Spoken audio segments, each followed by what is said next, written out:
Hello everyone, स्वागत है आपका आपके अपने चैनल परफेक्ट फार्मेसी पे। मैं हूं सुनीता कंवर और आज की वीडियो के अंदर हम लोग फार्मास्यूटिकल माइक्रोबायोलॉजी जो कि हमारा थर्ड सेमेस्टर का सब्जेक्ट है, इसके इंपॉर्टेंट क्वेश्चंस विद आंसर्स जो हैं वो कम्प्लीटली डिटेल के अंदर डिस्कस करेंगे। एंड वो भी 2 मार्क्स वाले क्वेश्चंस जो हैं विद आंसर्स आज की वीडियो के अंदर हम लोग डिस्कस करने वाले हैं। अब इससे पहले माइक्रोबायोलॉजी जो है इसके complete video lectures already channel पर अपलोडेड है। इसके प्रॉपर नोट्स जो है वो हमारी ऑफिशियल वेबसाइट perfectpharmacy.in पर अवेलेबल है।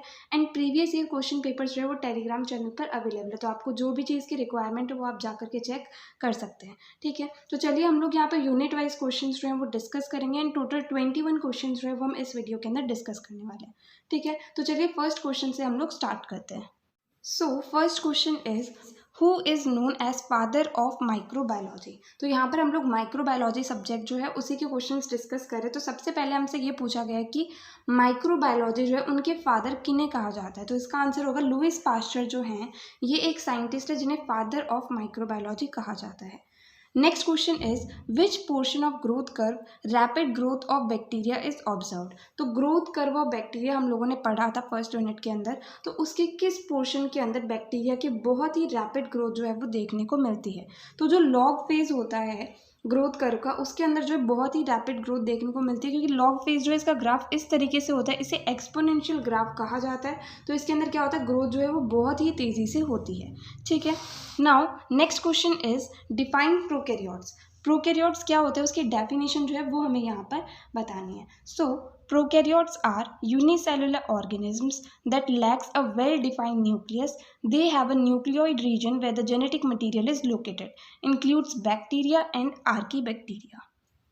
सो प्रोकैरियोट्स जो होते हैं ये यूनिसेलुलर ऑर्गेनिजम्स होते हैं, मतलब इनके अंदर सिंगल सेल प्रेजेंट होता है एंड इनके अंदर वेल डिफाइंड न्यूक्लियस जो है वो प्रेजेंट नहीं होता है। इनके अंदर क्या होता है, जेनेटिक मटेरियल जो है वो एक न्यूक्लियोइड रीजन के अंदर प्रेजेंट होता है। ठीक है, एंड इसके अंदर बैक्टीरिया एंड आर्कीबैक्टीरिया ये दोनों जो है इसके अंदर एग्जाम्पल्स आते हैं। अब हमारे पास दो टर्म्स आती है, एक तो आते हैं प्रोकैरियोट्स एंड एक आते हैं यूकैरियोट्स। तो इन दोनों के बीच में मेन डिफरेंसेस हमें यहीं पर देखने को मिल गए हैं। प्रोकैरियोट्स क्या होते हैं, यूनिसेलुलर ऑर्गेनिजम्स होते हैं, वहीं यूकैरियोट्स जो होते हैं वो मल्टी सेलुलर ऑर्गेनिज्म होते हैं। प्रोकैरियोट्स के अंदर वेल डिफाइंड न्यूक्लियस जो है वो नहीं प्रेजेंट होता, यूकैरियोट्स जो होते हैं उनके अंदर वेल डिफाइंड न्यूक्लियस प्रेजेंट होता है। ठीक है, प्रोकैरियोट्स के अंदर बैक्टीरिया एंड आर्कीबैक्टीरिया आते हैं एंड यूकैरियोट्स जो उसके अंदर फंजाई आ गए, एनिमल्स आ गए, प्लांट्स आ गए, ये सारी चीज़ें जो है वो यूकैरियोट्स के अंदर आती हैं। ठीक है, next question is discuss nutritional requirements of bacteria. तो बैक्टीरिया को ग्रो करने के लिए जो न्यूट्रिशनल रिक्वायरमेंट्स होती हैं वो कौन कौन सी होती है वो हमें यहाँ पर बताना है। तो इसके अंदर सबसे पहले एसेंशियल एलिमेंट्स की ज़रूरत होती है, जैसे कि hydrogen, oxygen, carbon, nitrogen, water, sulphur and phosphorus. ठीक है, देन मिनरल सोर्सेज की ज़रूरत होती है जो कि होते हैं potassium, calcium, magnesium, iron, copper, manganese and zinc and और भी बहुत सारे इसके अंदर आते हैं। ठीक है, देन एनर्जी सोर्सेज चाहिए होते हैं जिससे एनर्जी मिलती है, जिसके अंदर आता है कार्बन डाइऑक्साइड। ठीक है, देन ग्रोथ फैक्टर्स की ज़रूरत होती है जिससे जेनेटिक मटेरियल डीएनए आरएनए का फॉर्मेशन होता है। तो ग्रोथ फैक्टर्स होते हैं प्यूरिन एंड पिरिमिडीन। देन कुछ विटामिन की भी ज़रूरत होती है इनके लिए ग्रोथ करने के लिए। ठीक है, now next question is what is culture media. तो कल्चर मीडिया क्या होता है, an artificial mixture of various nutrients required for the growth and multiplication of microorganisms is known as culture media. तो एक आर्टिफिशियल मिक्सचर जिसके अंदर अलग अलग तरह के न्यूट्रिएंट्स प्रेजेंट होते हैं जो कि बैक्टीरिया के ग्रोथ एंड उसकी मल्टीप्लिकेशन के लिए रिक्वायर्ड होते हैं, या फिर ये कहें किसी भी माइक्रो ऑर्गेनिज्म की ग्रोथ एंड मल्टीप्लिकेशन के लिए रिक्वायर्ड होते हैं, तो उस आर्टिफिशियल मिक्सचर को जो है कल्चर मीडिया कहा जाता है। ठीक है, तो सिंपली एक ऐसा आर्टिफिशियल मिक्सचर जिसके अंदर वो न्यूट्रिएंट्स जो हैं वो प्रेजेंट होते हैं जो कि किसी भी माइक्रो ऑर्गेनिज्म की ग्रोथ एंड मल्टीप्लिकेशन के लिए चाहिए होता है, तो उसे जो है कल्चर मीडिया कहा जाता है। अब इसके टाइप्स आ जाते हैं, जैसे इसके अंदर कल्टीवेशन मीडिया आ गया, स्टोरेज मीडिया आ गया, सॉलिड मीडिया हो गया, लिक्विड मीडिया हो गया, ऐसे अलग अलग बहुत सारे इसके अंदर टाइप्स आते हैं। Next question is name the different staining techniques. तो अलग अलग जो स्टेनिंग टेक्निक्स होती हैं उनके नाम जो है वो हमें यहाँ पर बताने हैं। तो हम लोगों ने सेकेंड यूनिट के अंदर अलग अलग तरह की स्टेनिंग टेक्निक्स पढ़ी थी, तो उनके नाम यहाँ पर लिखे हुए हैं, simple staining, gram staining and acid fast staining. ठीक है, next question is define sterilization. तो स्टेरिलाइजेशन क्या होता है उसकी डेफिनेशन जो है वो हमें यहाँ पर बतानी है। So sterilization is a process in which we remove or kill all types of micro organism from the surface of living और नॉन लिविंग थिंग्स। तो स्टरिलाइजेशन जो है ये एक ऐसा प्रोसेस होता है जिसके अंदर क्या होता है कि हर तरह के माइक्रो ऑर्गेनिजम्स को वहाँ से रिमूव कर दिया जाता है लिविंग सरफेस या फिर नॉन लिविंग सरफेस के ऊपर से। ठीक है, तो सिंपली किसी भी जगह से, मतलब यहाँ पर लिविंग एंड नॉन लिविंग दोनों बोला है तो इसके अंदर सारी ही चीज़ें आ गई, तो किसी भी जगह से माइक्रो ऑर्गेनिजम्स को रिमूव करना या फिर किल करना जो है वो सिंपली स्टरिलाइजेशन कहलाता है। अब अलग अलग मेथड्स होते हैं स्टरिलाइजेशन के, जैसे यहाँ पर एग्जाम्पल लिखे हुए हैं, dry heat sterilisation and radio active sterilisation. ठीक है, next question is which gas is generally used for gaseous sterilisation. तो गैसियस स्टरिलाइजेशन के लिए जनरली किस गैस को यूज़ करा जाता है, तो मोस्टली फॉर्मेल्डिहाइड गैस जो है इसे गैसियस स्टरिलाइजेशन के लिए यूज़ किया जाता है। ठीक है, next question is define sterility indicators. तो स्टेरिलिटी इंडिकेटर्स क्या होते हैं उसकी डेफिनेशन जो है वो हमें यहाँ पर बतानी है। तो sterility indicators are indicators that are used to check the quality of sterilization and monitoring of sterilization process। तो sterility indicators जो है सिंपली ऐसे indicators होते हैं जिन्हें यूज़ करा जाता है कि हमने जो sterilization करा है उसकी क्वालिटी क्या है, एंड जब sterilization प्रोसेस हो रहा है तो उस चीज़ को मॉनिटर करने के लिए भी sterility indicators जो है वो काम आते हैं।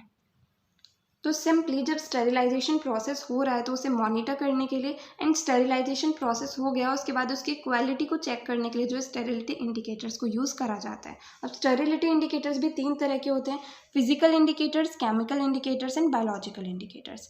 ठीक है, next question is name equipments that are employed in large scale sterilisation.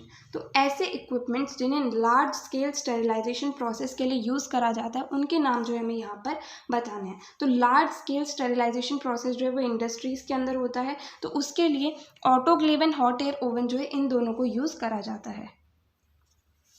Next question is what is sterility test. तो स्टेरिलिटी टेस्ट जो है वो क्या होता है। After the sterilization process of any product, we have to check whether the product that we have sterilized is free from microorganisms or not. For this, we use some tests that are known as sterility test. तो sterilisation process खत्म हो गया किसी भी product का, उसके बाद में हम लोग ये चेक करते हैं कि जो प्रोडक्ट है उसमें किसी भी तरह के माइक्रो ऑर्गेनिजम्स जो हैं वो प्रेजेंट हैं या नहीं है। मतलब स्टेरिलाइजेशन प्रोसेस करने के बाद में ये चेक करना कि स्टेरिलाइजेशन प्रोसेस अच्छे से हुआ है या नहीं हुआ है, वहाँ से सारे के सारे माइक्रो ऑर्गेनिजम्स रिमूव हो गए हैं या फिर कुछ बच गए हैं, तो उनके लिए जो भी टेस्ट होते हैं उसे जो है स्टेरिलिटी टेस्ट कहा जाता है।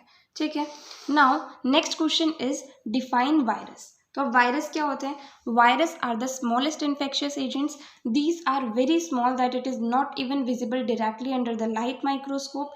Electron microscope is use to study them.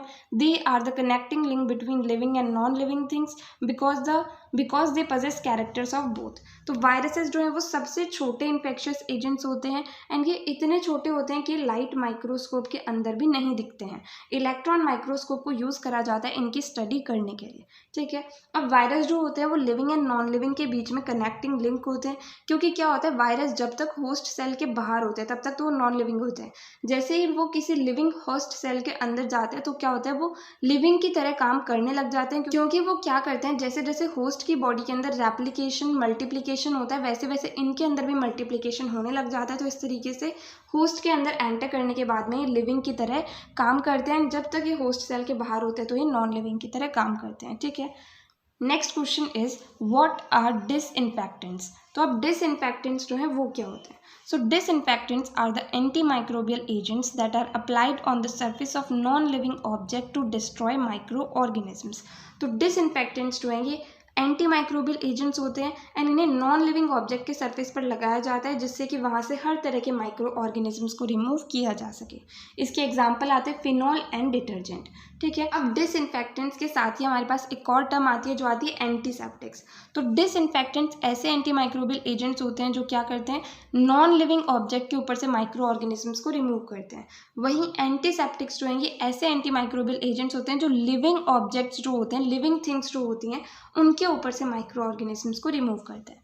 ठीक है, next question is discuss various factors affecting the disinfectants. तो अलग अलग फैक्टर्स जो कि डिसइंफेक्टेंट्स को इफेक्ट करते हैं, मतलब जो डिसइंफेक्टेंट्स की मदद से डिसइंफेक्शन प्रोसेस होता है माइक्रो ऑर्गेनिजम्स को रिमूव करा जाता है, उस चीज़ को इफेक्ट करने वाले फैक्टर्स कौन कौन से होंगे। सो concentration of disinfectant, temperature, pH of environment, type and number of micro organisms present, formulation of disinfectant. ये सारे फैक्टर्स जो हैं वो डिसइंफेक्शन के प्रोसेस को इफेक्ट करते हैं। अब डिसइंफेक्टेंट की कंसंट्रेशन कितनी है, उस जगह का टेम्परेचर कितना है, एनवायरनमेंट का pH कितना है, कितने number of micro organisms present and किस टाइप का माइक्रो ऑर्गेनिज्म प्रेजेंट है, एंड डिसइंफेक्टेंट को किस तरीके से बनाया गया है, ये सारी ही चीज़ें जो हैं वो डिसइंफेक्शन के प्रोसेस को इफेक्ट करती हैं। Next question is define aseptic area. तो एसेप्टिक एरिया क्या होता है, उसकी डेफिनेशन जो है वो हमें यहाँ पर लिखनी है। So aseptic area is a room within a clean area designed, constructed, serviced and used for controlling and preventing microbial contamination of the product.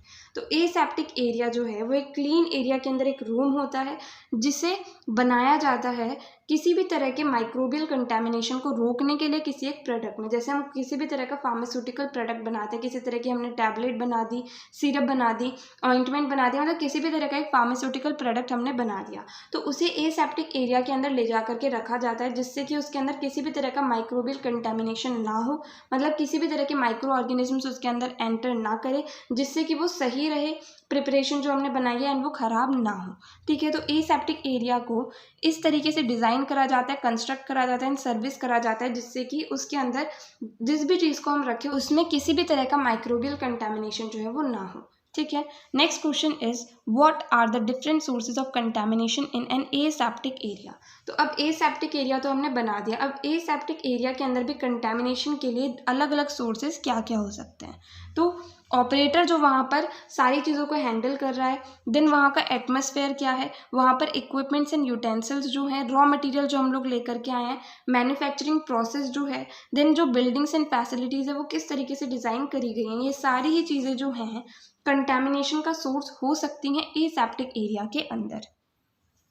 Next question is define microbiological assay. तो microbiological एसे क्या होता है, उसकी definition जो है वो हमें यहाँ पर लिखनी है। So microbiological assay is defined as qualitative और quantitative determination of chemical compounds with the use of microorganisms.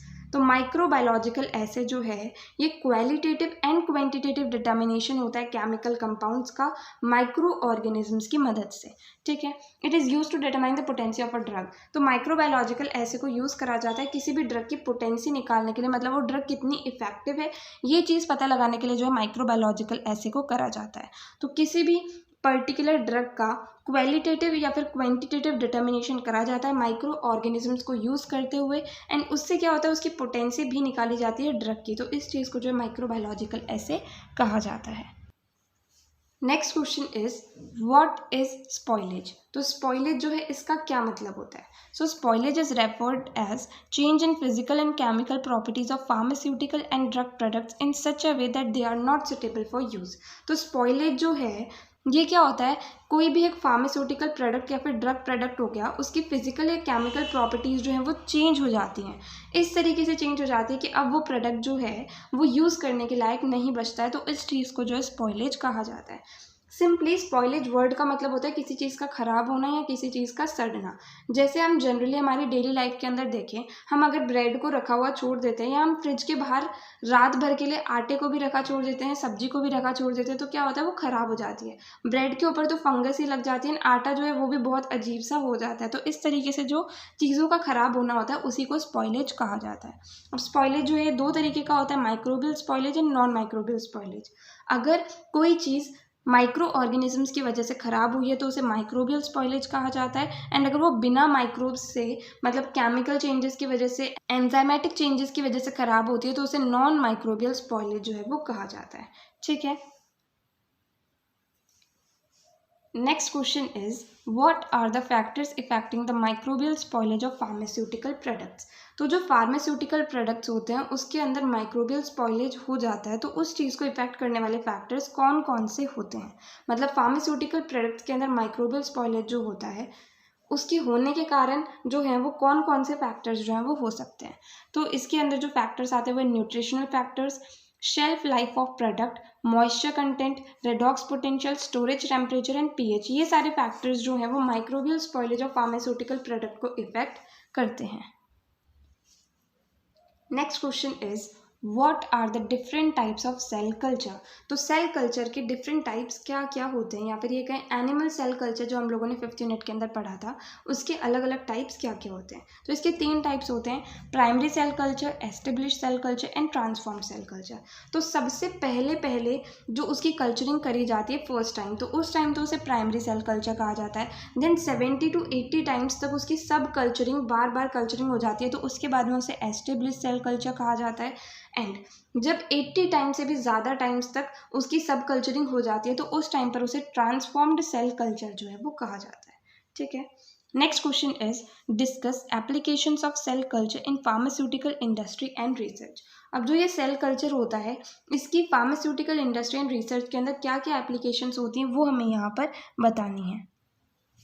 तो सेल कल्चर की बहुत सारी एप्लीकेशंस होती है pharmaceutical industry and pharmaceutical research के अंदर, जैसे कि वैक्सीन्स के प्रोडक्शन के अंदर सेल कल्चर का यूज़ रहता है, कैंसर के ऊपर रिसर्च करने के अंदर भी इसका यूज़ रहता है, टॉक्सिसिटी स्टडी के अंदर भी इसका यूज़ रहता है, एंड जेनेटिक इंजीनियरिंग के अंदर भी सेल कल्चर जो है इसके यूजेस रहते हैं। ठीक है, तो एप्लीकेशंस एंड यूजेस दोनों एक ही चीज़ होती है। तो इस तरीके से ये कुछ यूजेस है सेल कल्चर के फार्मास्यूटिकल इंडस्ट्री एंड रिसर्च के अंदर। ठीक है, तो यहाँ पर हमें आज जो क्वेश्चंस डिस्कस करने थे वो कंप्लीट होते हैं। अगर आपको इस वीडियो के अंदर कहीं भी किसी भी क्वेश्चन के अंदर कोई भी डाउट आए तो आप कमेंट सेक्शन में पूछ सकते हैं। बाकी अगर 3rd सेमेस्टर से रिलेटेड या बी फार्मेसी से रिलेटेड और भी किसी भी तरह के डाउट है आपको, तो वो भी आप कमेंट सेक्शन में पूछ सकते हैं। सो अगर आपको वीडियो हेल्पफुल लगी तो प्लीज़ आप इस वीडियो को लाइक करना, अपने फ्रेंड्स के साथ भी शेयर करना और चैनल को सब्सक्राइब करना। थैंक यू सो मच इस वीडियो को एंड तक देखने के लिए एंड चैनल को सपोर्ट करने के लिए।